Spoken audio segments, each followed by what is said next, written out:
This infant is about to turn 2 months old, but the boy's family says if it weren't for these firefighters, the milestone would not be possible.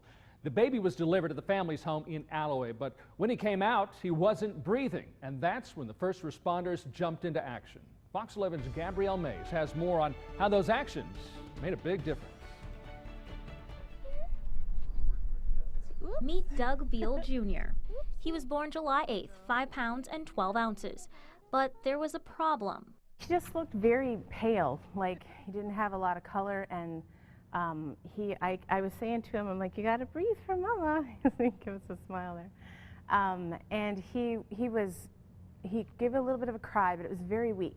Once firefighters stepped in, they put baby Doug into the ambulance. We started suctioning the airway and giving it some oxygen.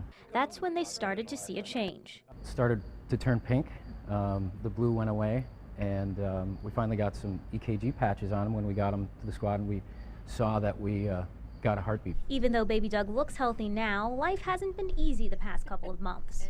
He needed special treatment in the hospital. They lower his body temperature, so that was for the first 3 days.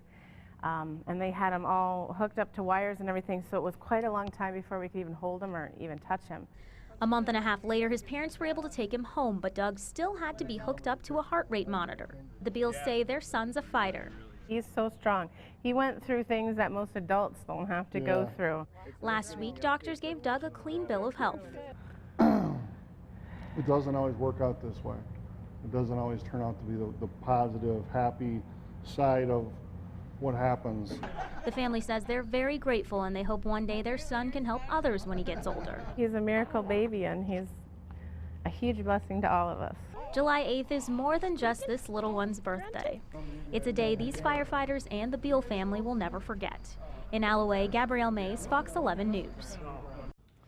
The Beal family says they plan on telling their son about this story when he's a little bit older so he can understand.